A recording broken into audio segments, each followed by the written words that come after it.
করে প্রেসিডেন্ট দিয়ে দিল, ত্যাগী মানুষ নাই, আর কোন ব্যবসা বোঝে এরকম মানুষ নাই, সংস্কৃতি বোঝে প্রেসিডেন্টের বিরোধিতা করেছে নির্যাতিত যেরকম মানুষ নাই। তাহলে কেন এই মুস্তফা সরওয়ার ফারুক এবং শেখ ফরিদকে আপনারা উপদেষ্টা পরিষদে নিয়োগ দিয়েছেন? ছাত্র জনতার জিজ্ঞাসা, এই যে অন্তর্বর্তীকালীন সরকার গঠিত হচ্ছে, প্রধান উপদেষ্টা সহ অন্যান্য উপদেষ্টারা কি প্রক্রিয়ায় নিয়োগ হয়েছেন? এই নিয়োগ প্রক্রিয়াটি দেশের মানুষের কাছে উন্মুক্ত করতে হবে এবং এই যে কিছুদিন আগে যারা নিয়োগ পেয়েছেন তাদেরকেও কি প্রক্রিয়ায় নিয়োগ দেওয়া হয়েছে দেশের মানুষের কাছে প্রকাশ করতে হবে। আজকে মাননীয় করুন নাহিদ ইসলামের কাছে আমরা জানতে চাই, আজকে বলেছেন যে বিভিন্ন দূতাবাস থেকে তাদেরকে আওয়ামী লীগ নিষিদ্ধ করতেছেন, আওয়ামী লীগ নিষিদ্ধ না করার কথা বলা হয়, বড় বড় রাজনৈতিক দলগুলোর জায়গা থেকে বিরোধিতা করা হয়।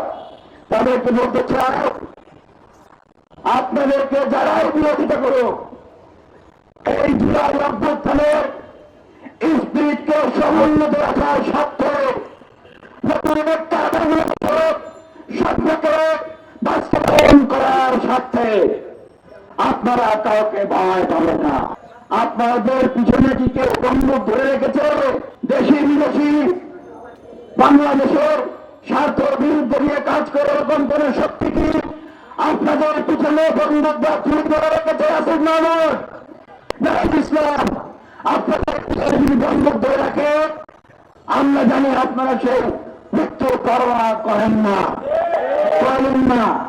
আপনারা এই বিতর্কিত উপদেষ্টা পরিষদকে সংস্কার করুন। গণ হত্যাকারী ফ্যাসিবাদী শক্তি আওয়ামী লীগ, জাতীয় পার্টি সহ এই রাজনৈতিক দলগুলোকে অংশগ্রহণ করা নিষিদ্ধ করতে হবে।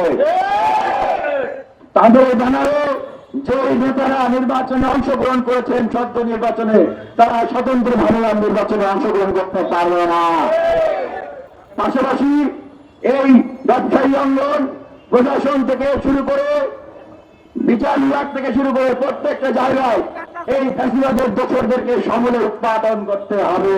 এই যে গণহত্যাকারীরা এবং এর মাস্টার মাইন্ডরা যাদেরকে গ্রেপ্তার করা হয়েছে তাদের ডিভিশন বাতিল করতে হবে, দ্রুত বিচার কার্য সম্পাদন করতে হবে এবং এই দ্রুত এই গণহত্যাকারী লুটপাটকারী দুর্নীতিবাজদের যাদের এখনো গ্রেপ্তার করা হচ্ছে না তাদেরকে গ্রেপ্তার করতে হবে।